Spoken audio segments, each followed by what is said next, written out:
एक समय की बात है। मोहन और पद्मावती नाम के दो भाई बहन रहते थे। मोहन बड़ी पढ़ाई कर कर बड़े शहर में अपने बीबी बच्चों के साथ रहता था। पर पद्मावती जिस शहर में पढ़ाई की, उसी शहर के जान पहचान के एक लड़के रघु से शादी करके वहां पर बस गई। पद्मावती के पास सुंदरता के साथ साथ कई गुण थे। वो अपने पति के साथ सम्मान मेहनत करती। पद्मावती घर पे बहुत मेहनत से समोसे बनाती और उसका पति रघु उस समोसों को टोकरी में डाल के अपनी साइकिल पे रख के गांव में बेचा करता था। समोसे समोसे।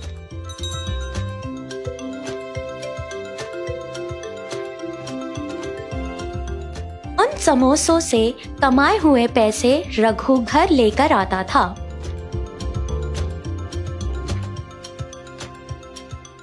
उस तरह 6 साल गुजर गए।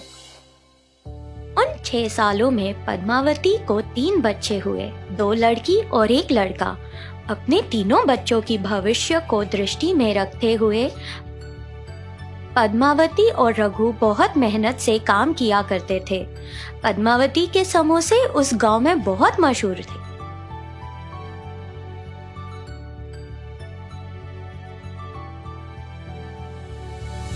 एक दिन पद्मावती का भाई मोहन पद्मावती के पूरे परिवार से मिलने शहर से गांव आया। बहन, और कितने दिन यहाँ रहोगी? शहर आकर यहाँ करने वाली समोसे का धंधा वहाँ कर लो ना। इसी दौरान रघु घर पर आया तो मोहन ने भी उसे यही बात दोहराकर बोला, अगर बच्चों का भविष्य शहर में अच्छा रहेगा तो हम जरूर आएंगे जीजा जी। जिस जगह पर बहुत ज्यादा लोग नौकरी करने आते हैं वहां पर अपने समोसे का धंधा शुरू करो। मैं जहां नौकरी करने जाता हूँ, हर सुबह मेरे साथ आके साइकिल पे समोसे बेचो। जैसे मोहन ने कहा उसी तरह रघु शहर चला गया। मोहन के घर के बाजू में ही एक छोटा सा घर किराए पे लेकर वो लोग वहां रहने लगे। बिल्कुल गांव के जैसे यहाँ भी पद्मावती समोसे बनाती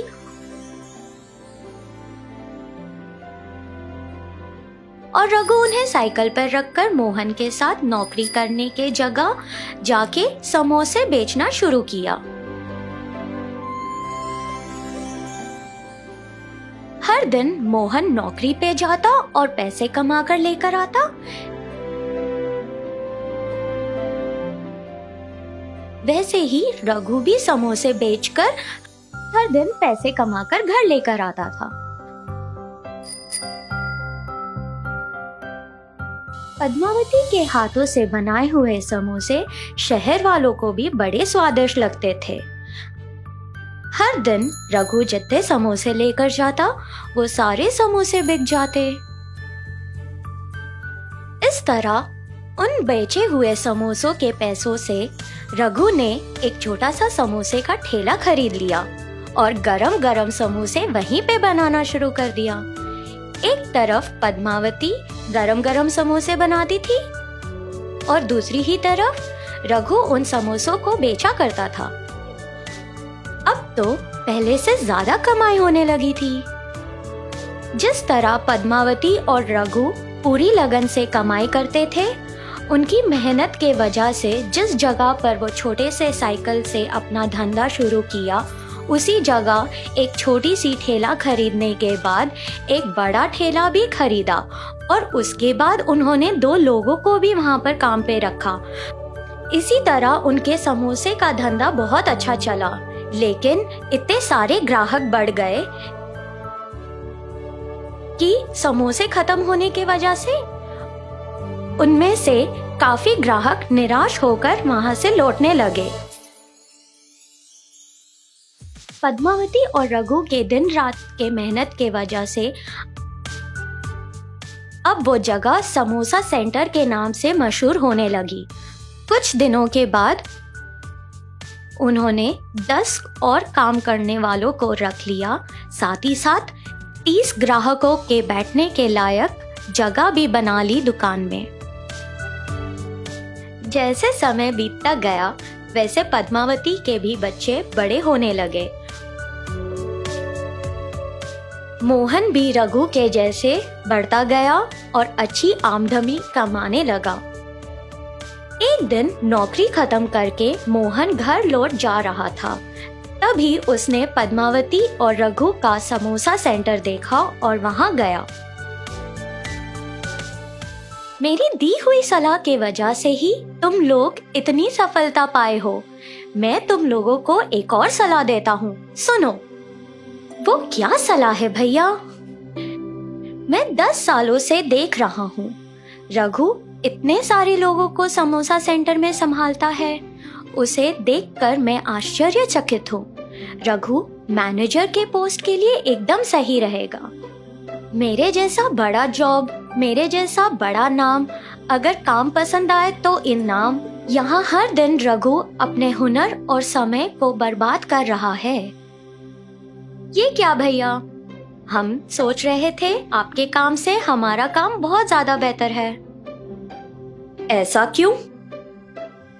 क्योंकि 10 साल पहले एक साइकिल स्टैंड के ऊपर एक छोटी सी टोकरी के अंदर हम समोसे बेचा करते थे। उसी दौरान आपकी भी नौकरी लगी थी, लेकिन उस दिनों हम रोज 800 रुपए कमाया करते थे और आपकी महीने की तनख्वाह 10,000 थी। इन 10 सालों में बहुत कुछ बदल गया है। अब हम एक बहुत बड़े समोसे की दुकान के मालिक हैं। इस पूरे एरिया में बहुत मशहूर है। आप इन 10 सालों में मैनेजर बने, जिसके वजह से आपकी महीने की तनख्वाह 1 लाख हो गई है और हमारी 1 लाख से भी ज्यादा आमदनी है। हमने अपने बच्चों के भविष्य के लिए जो भी किया सब सही किया भैया। भविष्य के लिए? वो कैसे? जीजा जी, हमने बहुत कम पैसों से अपना धंधा शुरू किया था। हमारे बच्चों को हमने जिस तरह मेहनत की उस तरह मेहनत की जरूरत नहीं है। एक दिन मेरा बेटा इस समोसे का ध्यान रखेगा और संभालेगा, पूरी तरह से बने हुए बिजनेस को आगे बढ़ाएगा। आपके बच्चों को वापस शुरुआत से मेहनत करनी पड़ेगी। हमारी तरह आपके बच्चे सीधे आपके दर्जे पर नहीं बैठ सकते। आपके कंपनी के मालिक के बच्चे उस दर्जे पर बैठ सकते हैं, पर आपके बच्चे आपके दर्जे पर आते आते उन्हें बहुत मेहनत करनी पड़ेगी। अब बोलो जीजा जी, कौन किसका हुनर और समय बर्बाद कर रहा है? इन सारी बातों को सुन के मोहन को भी लगा कि जो पद्मावती और रघु बोल रहे हैं वो एकदम सही है। वो चुपचाप सोचते हुए वहाँ से चला गया। पद्मावती और रघु ने अपने दोनों बेटियों की शादी कर दी और अपने बेटे को समोसा सेंटर का धंधा सौंप दिया। पद्मावती के लड़के को बहुत मेहनत से काम करता हुआ देखकर और अच्छा नाम कमाते हुए देखकर मोहन ने अपनी बेटी को उससे शादी करने का फैसला किया और यह सोचकर रघु और पद्मावती से पूछा, जिसके लिए सब लोग खुशी खुशी मान गए। अब सिर्फ तुम्हारे बच्चों का ही नहीं, मेरी भी बेटी की जिंदगी खुशी खुशी कटेगी।